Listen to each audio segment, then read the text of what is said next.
tão certo como o ar que eu respiro,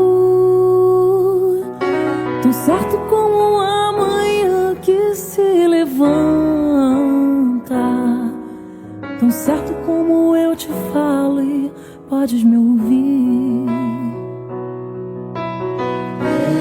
Deus está aqui, aleluia, tão certo como o ar que eu respiro. Eu gostaria de expressar a honra que é estar nessa casa mais uma vez, mas pela primeira vez neste santificante trabalho de domingo. E hoje a palestra é sobre um tema um tanto quanto desafiador, sobre a morte e o morrer. Enquanto eu me preparava em casa, orei tantas vezes para pedir aos meus espíritos, mentores, aos espíritos que me acompanham, para me ajudarem. Porque, como alguém que está testemunhando o luto em primeira mão, eu sei como é a delicadeza de falar sobre esse tema para também tantos corações que, assim como eu, conhecem de perto a dor da separação. E eu lembro, e me veio à cabeça, que muito se fala do espiritismo consolador, do espiritismo que explica, do espiritismo que traz palavras de consolo. Mas a gente precisa falar mais do espiritismo acolhedor. E qual que é a diferença entre esses dois? Não falar só de um espiritismo que quer consolar ao ponto de que as lágrimas parem de cair, mas falarmos de um espiritismo que acolhem hoje as pessoas que ainda choram.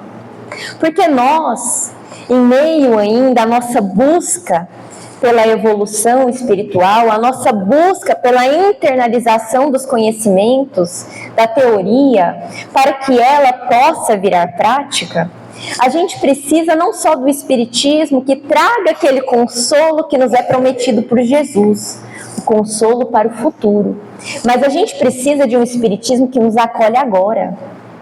A gente precisa de um espiritismo que nos vê chorando, mesmo sabendo toda a teoria, mesmo sabendo que a vida não cessa, mesmo sabendo que a morte não é senão uma separação muito temporária diante ao infinito. Mas o espiritismo que olha para o nosso irmão que chora e que pega a sua mão e ajuda a enxugar a lágrima e falar: está tudo bem você chorar. Porque há dor sim na saudade. A saudade, ela gera dor. Quem quer estar separado de quem ama? Ninguém. Se a gente pudesse, estaríamos muito perto de quem amamos em todos os tempos. Que pai quer ver o filho ir morar longe?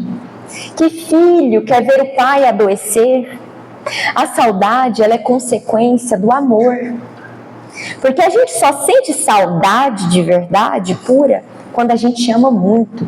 Aí a gente sente saudade das vivências, das memórias, até mesmo saudade daquilo que não aconteceu, mas que poderia ter acontecido. Então hoje, na palestra de hoje, eu quero falar sobre esse espiritismo. Esse espiritismo que não está tão focado no consolo futuro, mas esse espiritismo que hoje é Jesus pegando a mão dele e enxugando as lágrimas que caem hoje, porque a saudade dói sim. E a saudade, ela é inerente da condição humana, porque ela é uma consequência de quem muito amou. E isso me lembra de uma passagem da Bíblia, de quando Lázaro faleceu, ou então eles achavam, que Lázaro teria falecido. E Maria e Marta, as irmãs de Lázaro, chegaram para Jesus desesperadas, tristes, porque Jesus não estava lá naquele momento. E elas estavam tristes, chorando e questionando. E naquele momento Jesus acolheu elas, sabe como? Chorando. Está escrito na Bíblia, Jesus chorou. Jesus que tinha toda a teoria. Jesus que sabia que a morte de verdade não existia, mas Jesus chorou. Está escrito exatamente. Diz que é a frase mais curta do Novo Testamento. Jesus chorou. Simples assim. E Jesus chorou não porque a morte é algo muito triste. Jesus chorou não porque a morte é a separação definitiva com quem amamos. Jesus chorou porque ele viu a dor em primeira mão, a dor de irmãs que amavam muito seu irmão. E Jesus, mesmo sabendo que Lázaro não tinha, de fato morrido, estava morto, mas Jesus sabia que Lázaro, na verdade, seguiria, mesmo após a sua ressurreição, para a vida eterna. Mas naquele momento ele chorou.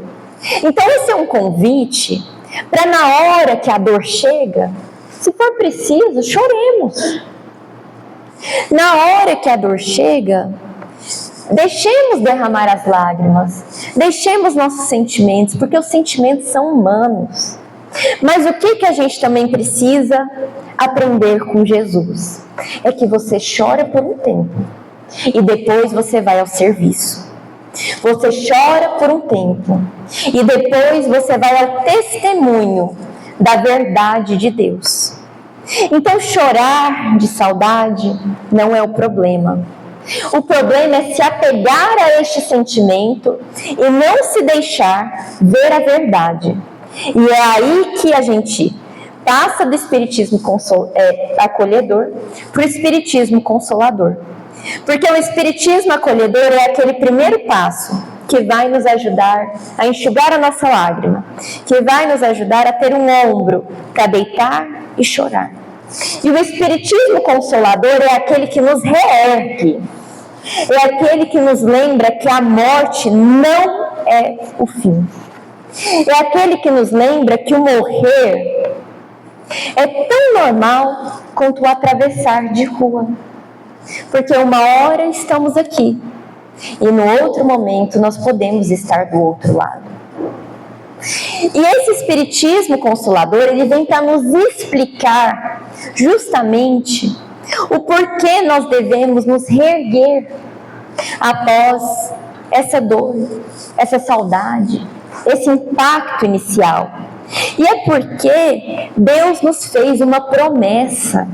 E essa promessa é feita para cada um de nós. Deus não tem filhos preferidos. Deus não olha para a gente e gosta mais da gente do que o nosso irmão que está na cadeia porque cometeu crimes hediondos. Deus não olha para Jesus e gosta mais de Jesus porque ele chegou primeiro na perfeição relativa e a gente ainda está no caminho.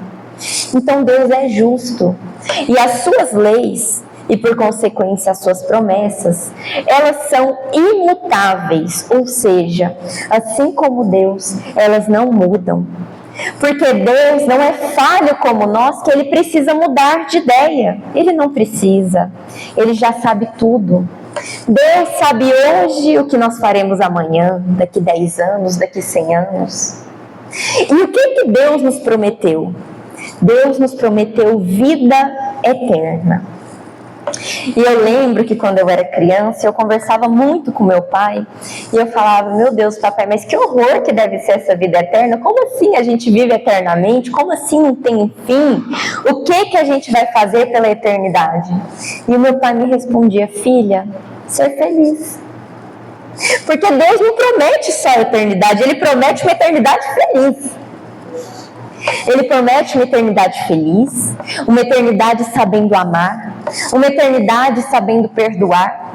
E a única coisa que ele pede em troca é que nós façamos por onde?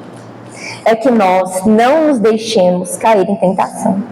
É que nós aprendamos, através da conquista das virtudes, a livrarmos de todos os maus. Ou seja, na nossa vida, no nosso viver, nós podemos ser os nossos próprios anjos ou os nossos próprios obsessores. E o único medo que a gente tem que ter da morte É o medo de que ela revelará que nós não fomos tão bons quanto pensamos. Esse é o medo que a gente tem que ter. Mas esse medo ele é facilmente curado. Como? Através da reforma íntima. Então, quando a gente lê o Livro dos Espíritos, principalmente ali na questão 148, 149, nessas questões, quando Kardec questionou muito sobre essa passagem, sobre a volta ao mundo espiritual, e ele pergunta bem assim na questão 149, que sucede à alma no instante da morte? E os espíritos responderam, volta a ser espírito, isto é, volve ao mundo dos espíritos, donde se apartara momentaneamente. Então, como na leitura que a nossa irmã fez aqui antes de começar a palestra, quando ela leu sobre a verdadeira propriedade, ali é falado que a nossa vinda à Terra é uma viagem. Essa viagem pode ser de maior ou menor duração. E que a gente vem para ela trazendo toda a bagagem das nossas reencarnações, das nossas existências, desde que fomos criados simples e ignorantes, até, se Deus quiser, um dia atingirmos a perfeição relativa. Então a gente aqui em vida deve se perguntar, qual é a minha bagagem? E a resposta quanto ao qual é a minha bagagem é fácil, porque a gente acha que o esquecimento apaga tudo, mas não. A vozinha da nossa consciência ainda fala. E fala conosco todos os dias. E é muito fácil a gente analisar na nossa vida onde a gente ainda cai. Analisar na nossa vida o que ainda toca no nosso calcanhar, o que ainda nos pega. E quando a gente analisa isso, a gente consegue usar da inteligência que Deus nos deu para saber exatamente onde nós ainda caímos, onde nós precisamos aprender, o que nós precisamos perdoar e o que nós precisamos deixar para trás. E ainda naquela leitura que ela fez sobre a verdadeira propriedade é dito que daqui a gente não vai levar nada de material. A gente vai levar, e isso continua também Kardec falando nessa sessão do Livro dos Espíritos, a gente vai levar o que a gente é. Ou seja, tanto as virtudes que conquistamos, quanto os defeitos que ainda não nos despojamos. Porque as virtudes, após conquistarmos, elas serão eternas. Olha que coisa mais linda. Mas os nossos defeitos, mesmo que muitas vezes a gente lute por eles não são eternos. Eles serão passageiros. E um dia, estes defeitos, os defeitos dos que já foram, os defeitos dos nossos familiares, os defeitos de todos, um dia serão uma memória muito distante, pois teremos feito a caminhada necessária para iluminarmos a nossa alma, despojarmos das trevas e continuarmos na vida eterna, sendo somente luz. Então Kardec continua na questão 153, que a vida do espírito é que é eterna. A do corpo é transitória e passageira. Quando o corpo morre, a alma retorna a essa vida eterna. E isso nos faz pensar sobre o trabalho que temos que fazer para nos acostumarmos com a brevidade da vida. Quantas reencarnações já temos? Quando a gente faz a leitura, mesmo a leitura, por exemplo, da série de André Luiz, a gente vê que nós não somos espíritos criados ontem. Nós somos espíritos que já carregam uma bagagem de milhares e milhares de reencarnações. Nós somos espíritos que, se já estamos no mundo de provas e expiações, quer dizer que a gente já passou pelo mundo primitivo. E se nós estamos aqui na Terra, quer dizer que nós estamos atualmente já sendo preparados para entrar no mundo de regeneração. Então isso mostra que nós não somos novinhos de alma. A gente pode até ser novinho de corpo, mas de alma nós não somos. Nós somos espíritos antigos, com impulsos, com instintos, mas também com uma bagagem de aprendizado que deve ser trabalhada. E afinal, como nós podemos trabalhar nessa vida para que nós levemos uma bagagem melhor quando esta viagem encarnatória acabar? O que a gente pode fazer é obrar, porque a cada um será dado de acordo com as suas obras. Ou seja, tanto quanto eu não pago pelo erro do irmão, eu também não posso usufruir da glória da obra daquele irmão. E isso também é consolador, porque imagina só se a gente herdasse os erros dos nossos pais, dos nossos avós, dos nossos amigos, dos nossos maridos, das nossas esposas. Seria muito mais difícil evoluirmos. Mas a gente é herdeiros, verdadeiramente, só somos herdeiros de nós mesmos. Verdadeiramente, nós só somos herdeiros dos nossos próprios erros ou das nossas próprias virtudes.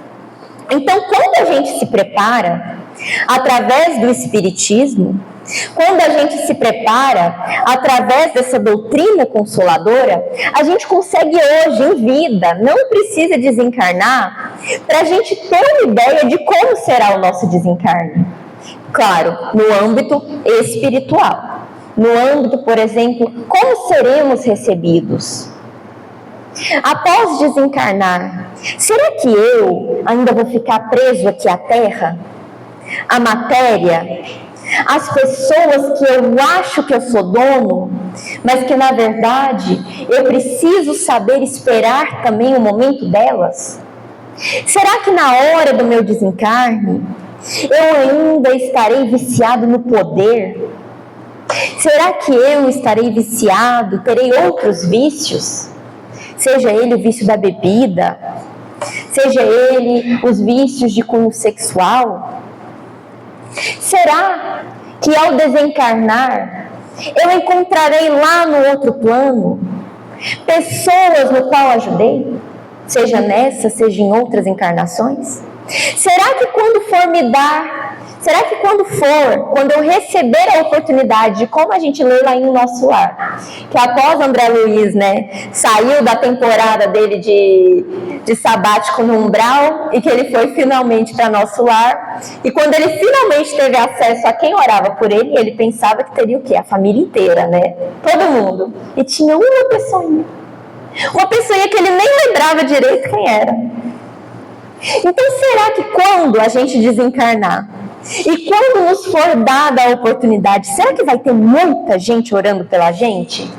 Não pelo que a gente foi, status, não pelo que tivemos materialmente, mas por quantas lágrimas nós enxugamos?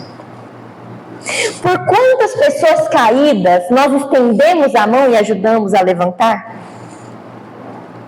Será que nós seremos recebidos por amores antigos, seja nossos pais de outras encarnações, seja nossos irmãos, nossos amigos? Ou será que nós seremos recebidos nas ondas de trevas, por irmãos ainda ignorantes que muito machucamos?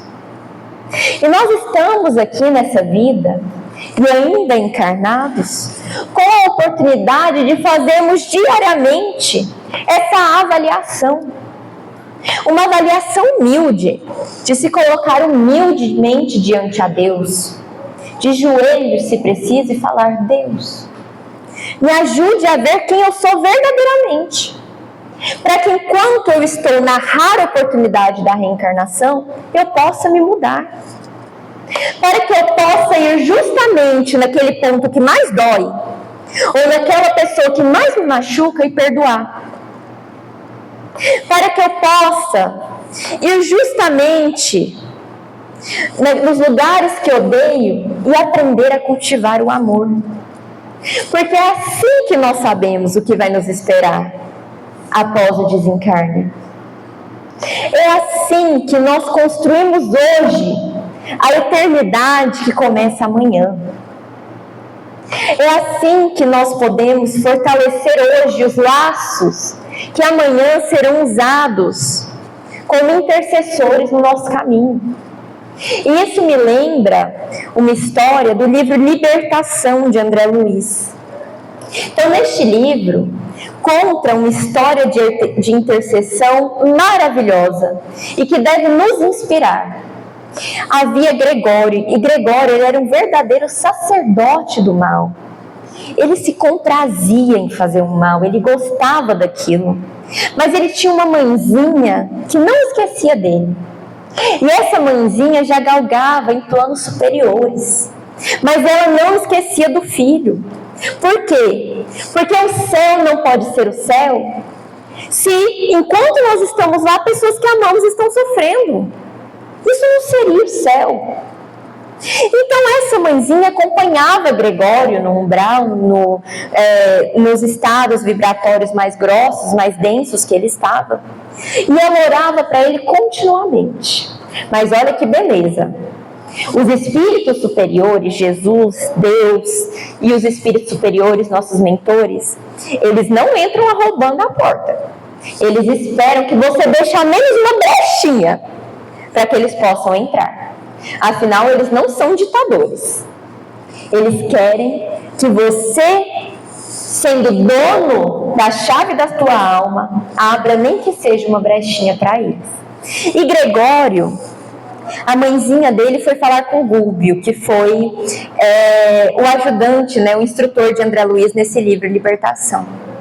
E ela falou: há 50 anos, nos últimos 50 anos, Gregório começa a ficar entediado com o mal. Olha só, nem arrependido ele estava ainda, ele estava apenas entediado.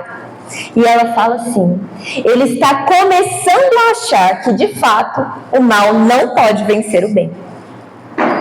E aí essa mãezinha de Gregório pede para que seja feito um trabalho intercessório pelo filho dela. Então olha o poder da oração. Olha o poder de cultivarmos a amizade não só em nosso nome, mas em nome de quem amamos e que ainda cai. Porque essa mãezinha conhecia o instrutor de André Luiz nas zonas, nas esferas mais altas do ser. Mas ela, cultivando essa amizade de luz, e ela, sendo muito merecedora, conseguiu a intercessão pelo seu filhinho. E eu não vou dar spoiler do livro, tem que ler, é uma obra maravilhosa. Mas no fim, o trabalho intercessório que foi muito árduo, eu acho que até agora, das obras de André Luiz que eu li, já li quase todas, estou acabando agora o estudo da série. Foi o trabalho mais difícil que eles fizeram. E, no fim, este espírito é levado sim ao arrependimento e pode começar a sua jornada de recuperação, de restauração. Por quê? Porque o Espiritismo, a doutrina de Jesus, ela não vem para tirar a dor com a mão, não. Ela vem nos ensinar a não cair mais no que nos faz doer. Porque muitas vezes, e isso acontece aqui na Terra também, muitas vezes a gente vai ao médico e a gente está por exemplo, com uma dor de barriga, e o médico vai e passa um remedinho, e o remedinho até faz passar aquela dor de barriga, mas o médico fala assim: você precisa parar de comer lactose, por exemplo. E a pessoa torna a comer lactose, e torna a ter dor de barriga, e torna a precisar do remédio de novo. Mas até a pessoa aprender a se curar, tendo a disciplina para não comer o que ela não pode comer, ela vai precisar passar pela dor para poder tomar o remédio, para depois sentir a dor de novo, até que ela seja disciplinada bastante para seguir com a lição no tratamento ideal. Então, quando a gente fala sobre a morte, a gente está falando sim também sobre o poder intercessório, sobre o poder da prece, mas sempre, principalmente, o nosso futuro está em nossas próprias mãos. Então, eu gostaria de ler rapidamente aqui mais um livro de André Luiz, este sendo Obreiros da Vida Eterna. E no início no sumário, né, na introdução que Emmanuel fala, tem aqui 2 parágrafos muito explicativos e que estão muito de acordo com o tema, onde ele fala: o Espiritismo começou o inapreciável trabalho de positivar a continuação da vida além da morte, fenômeno natural do caminho de ascensão. Esferas múltiplas de atividade espiritual interpenetram-se nos diversos setores da existência. A morte não extingue a colaboração amiga, o amparo mútuo, a intercessão confortadora e o serviço evolutivo. As dimensões vibratórias do universo são infinitas, como infinitos são os mundos que povoam a imensidade. Ninguém morre. O aperfeiçoamento prossegue em toda parte. A vida renova, purifica e eleva os quadros múltiplos de seus servidores, conduzindo-os vitoriosos e bela à união suprema com a divindade. Então a morte, ela é mais um passo, mais um acontecimento que de cadinho em cadinho nos levará a essa união suprema com a divindade. E é muito lindo porque no Livro dos Espíritos, quando a gente estuda a escala espírita, a gente vai vendo que à medida que a gente vai evoluindo, claro, os nossos corpos começam a ficar mais sutis e a morte para de ser algo tão doloroso. Quando a gente estuda, a gente vê isso. Por quê? Porque os espíritos superiores veem a morte ou esse desencarne apenas como uma transformação de estado. E a gente vê que quando a gente chegar na pureza de espírito, quando a gente chegar nessa perfeição relativa, lá está descrito que nós seremos ministros da vontade de Deus. Existe trabalho mais belo do que vivermos no seio de Deus e sermos ministros da vontade dele? Ou seja, verdadeiros anjos que galgam pelos mundos, levando a vontade de Deus a cumprimento, como Jesus o faz aqui na terra? O que é a morte? O que é a separação já comprovada de ser momentânea, perto da glória que nos espera? O que é, meus irmãos, a vida encarnatória, esses 80, 90, 70, 60, 50, seja quantos anos for, que nós vivemos aqui, perante ao infinito que nos aguarda? Mas afinal, o que nós podemos fazer em prol daqueles que já se foram? Porque às vezes a gente se pega nisso, nós ainda estamos aqui, mas e os nossos amados que já se foram? E aqueles os quais hoje, muitos de nós estamos aqui esperando uma carta consoladora? O que nós encarnados podemos fazer pelos desencarnados? Mais uma vez o estudo, e é por isso que ele é tão importante, nos esclarece que nós estamos todos ligados através do pensamento, através da vibração. Então não ache que porque houve a morte do corpo, que nós deixamos de estar juntos, ligados, lembrados por aqueles que partiram. E o que nós podemos fazer é orar, em primeiro lugar. Porque a prece, e meu pai, que partiu há 1 ano, a prece, ele sempre falava que é como uma luz, a luz, aquela luz assim incrível, explosiva de uma bomba atômica que chega no céu. Claro, quando ela vem da pureza do coração e não das palavras repetidas, do orgulho e do egoísmo. Então imagine o poder da nossa prece para tanto que o desencarnado que nós amamos a receba, se ele estiver com a visão limpa para recebê-lo, ou para que algum mentor, para que algum anjo daquele desencarnado a receba e passe-a para frente de forma que o nosso irmão consiga recebê-la. Nós vemos, por exemplo, neste caso de Gregório, nesse caso, de como a prece da mãezinha dele foi capaz de mobilizar diversos trabalhadores para ajudarem nesse caso tão difícil, que no fim, como todos os outros casos difíceis, teve um final feliz. Mas há algo a mais que nós podemos fazer por aqueles que partiram. E isso é ser o exemplo que arrasta.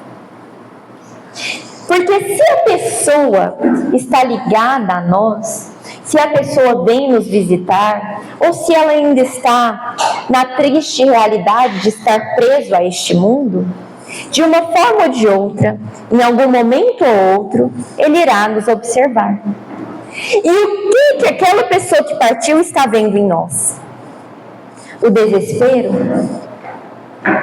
Está vendo em nós o choro constante? A inércia, que Joana de Ângeles fala que a inércia é a morte em vida.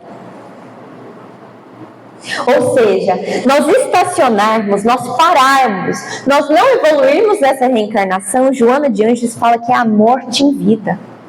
Porque nós estamos aqui para aprender, para mudar e para obrar.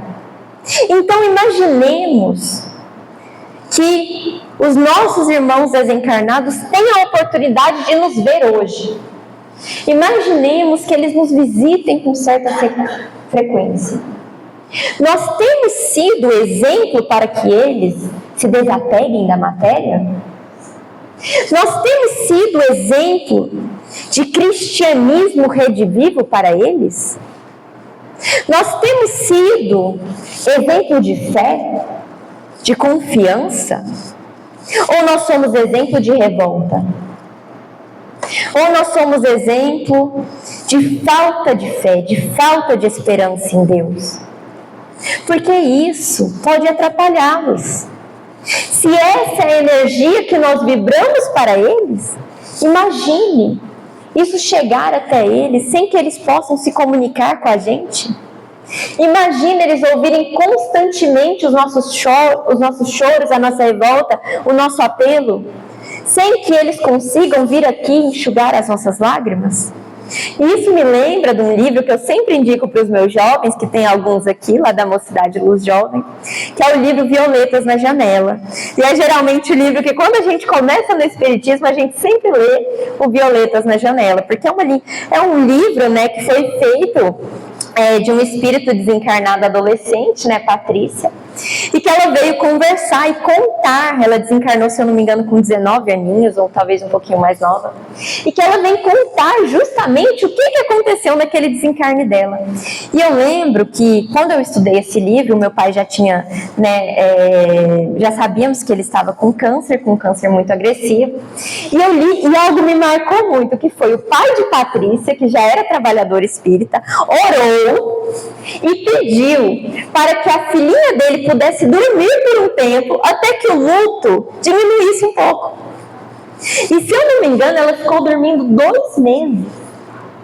Então, quando ela despertou, por mais que a família ainda tivesse a saudade, que é normal, por mais que ainda tivesse os momentos de choro, eles não estavam mais naquele grosso do luto que a gente sente em primeiro lugar.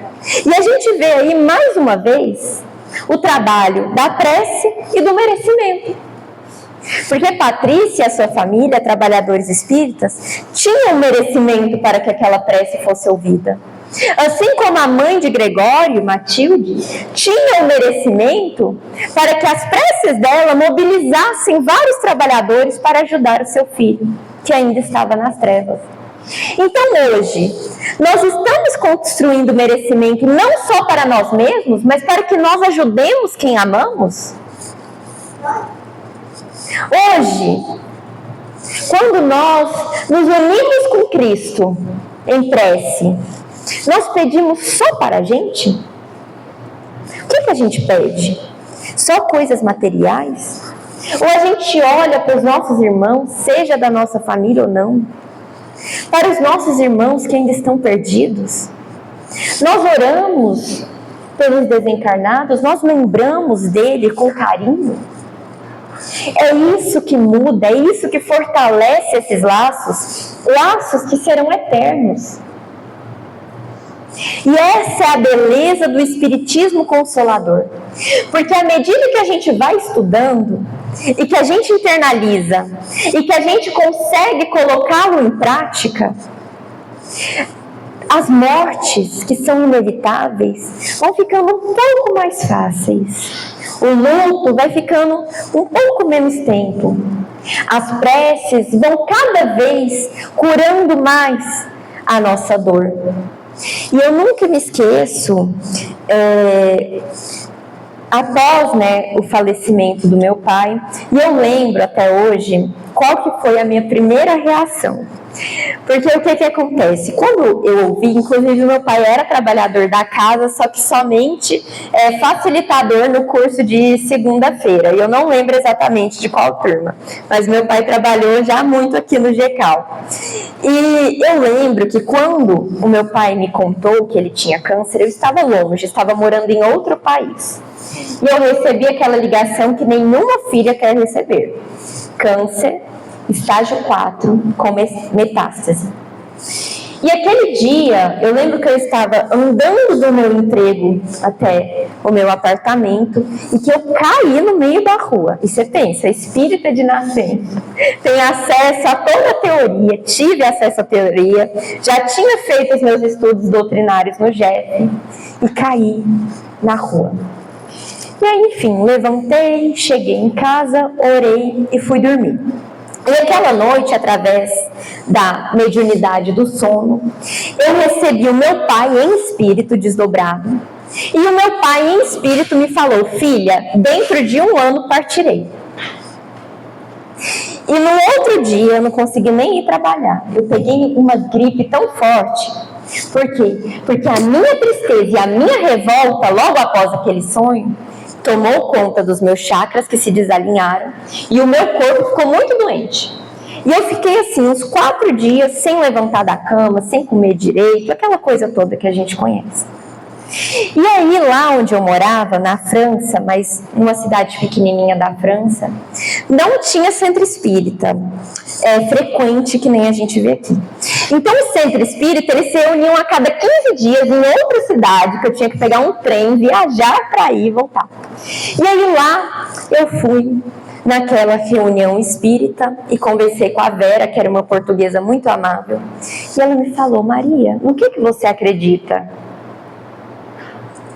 E aí eu fui confrontada a não apenas recitar o que eu tinha aprendido com o Espiritismo, mas a internalizar e deixar que o Espiritismo me consolasse. E de fato, em um ano após isso, e hoje completa 1 ano que nós enterramos o corpo do meu pai, e 1 ano após isso, o meu pai desencarnou. E logo após o desencarne do meu pai, eu trabalho em 2 casas, né, espíritas, no GEF com a nossa mocidade, que a gente tem vários jovens aqui presentes, e eu trabalho também numa outra casa que se chama GEAV, que o Constantino também ia muito lá, amado Constantino, que meu pai também amava ele, e lá no GEAV eu trabalho na mesa mediúnica, e eu tive assim a imensa honra de receber uma mensagem não do meu pai, mas do meu mentor. E o meu mentor me mandou uma mensagem psicografada falando sobre, né, não falando com detalhes, mas aludindo ao desencarne do meu pai. Ele lembrou do momento do sonho, ele me contou que eu estava muito amparada por espíritos, inclusive por ele, que eu estava sendo cuidada, recebendo passes constantemente. E ele falou bem assim: a cura do seu pai tomou o corpo dele. E a primeira vez que eu li a mensagem, eu não entendi. Eu falei: como assim a cura do meu pai? Meu pai teve câncer. Como assim a cura? E ele repetia aquilo na mensagem várias vezes. A cura que fez ele ficar doente, a cura que depois que ele não conseguia mais andar direito, a cura. E eu, gente, que cura. E aí no fim da mensagem ele fala: aquela doença, que ele não chamou de doença, ele falou, aquela cura foi o que permitiu que a alma do seu pai fosse muito bem recebida aqui, do outro lado. E que o meu pai foi recebido pela família pelo meu mentor, pelos avós e pelo mentor dele. Então o choro ele vem, porque a saudade é muita, mas como é bom o consolo de saber que os nossos irmãos estão bem, e que se eles não estão bem, que eles vão ficar bem, porque essa é a promessa de Deus não só para o meu pai, essa é a promessa de Deus para cada um dos seus entes queridos, para cada um daqueles que hoje sofrem com as doenças, para cada um daqueles que ainda caem nos abismos das tentações da alma, da matéria. Essa é a promessa de Deus para cada um de nós, quer queiramos, quer não. Então, meus irmãos, que nós nos deixemos não só ser acolhidos, mas ser consolados pela doutrina espírita e pela promessa de que Deus é bondade e amor. Muito obrigada.